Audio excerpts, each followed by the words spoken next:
Hai, Assalamualaikum. Kembali bersama saya dalam Mencari Tenang. Okey. Kira keluar dah ini.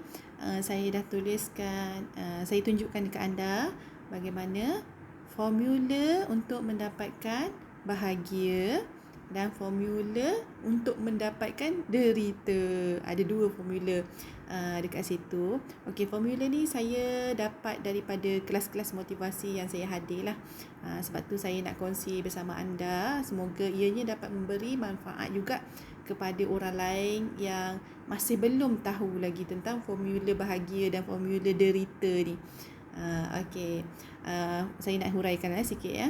Okey, bahagia itu sama dengan kejadian plus menerima. Itu formula untuk bahagia. Dan formula untuk derita sama dengan kejadian plus menolak. Itu formula derita. So anda boleh pilih anda nak yang mana. Anda nak bahagia ke? Anda nak derita. Okey. Contohnya, saya bagi satu contoh. Contoh ada seorang lelaki. Dia naik motor. Tiba-tiba dia terjadilah kecelakaan, aksiden.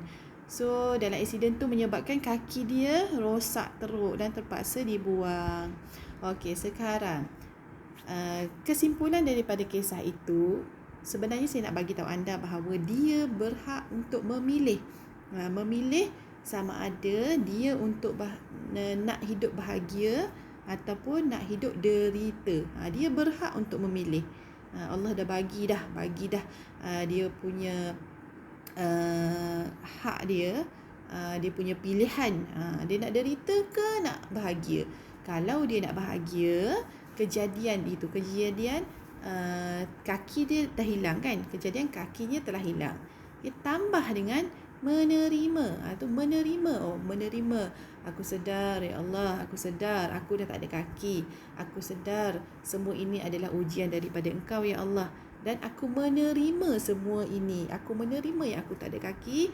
Aku menerima ujian ini dengan redha, ya Allah. Itulah formula bahagia. So bila dia menerima bahawa setiap kejadian yang berlaku itu adalah datang daripada Allah, so hati dia akan jadi tenang lah. Tenang, bahagia.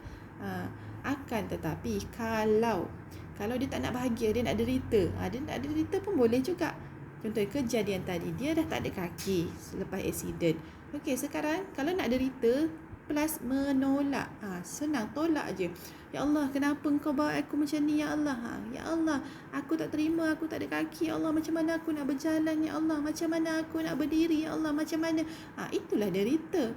So manusia ni sebenarnya ada hak untuk memilih nak bahagia ataupun nak derita. Itu satu contoh yang mudah. Banyak lagi sebenarnya contoh-contoh yang berlaku dalam kehidupan kita. Contohnya sebagai wanita, dia ada masalah rumah tangga. Contohnya rumah tangga, ada masalah lelaki dia macam Fir'aun lah, katakanlah lelaki suami Fir'aun. So kejadian sekarang kalau dia nak bahagia, kejadian plus menerima. Okey, macam ni. Ya Allah, aku sedar aku sekarang diuji dengan mendapat suami macam Fir'aun, ya Allah. Aku terima, ya Allah, dengan semua ujian yang Engkau beri ni, ya Allah. Aku terima suami aku macam Fir'aun, ya Allah. Engkau kuatkanlah kesabaran aku dalam menghadapi suami aku yang macam Fir'aun ni, ya Allah. Macam tu. So bila dia terima, so hati dia, yang penting hati dia tu mendapat ketenangan. Dan jika dia menolak semua yang berlaku, dia akan mendapatlah penderitaan. Itulah yang saya nak bagi tahu sebenarnya.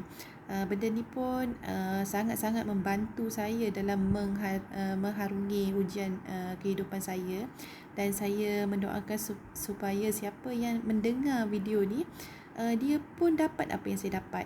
Bila dia dapat formula ni, dia simpan baik-baik formula ni dan dia mengamalkan formula ni dalam kehidupan dia. Dan saya doakan semoga kehidupan anda mendapat kebaikan dan ketenangan dunia dan akhirat. Assalamualaikum warahmatullahi wabarakatuh.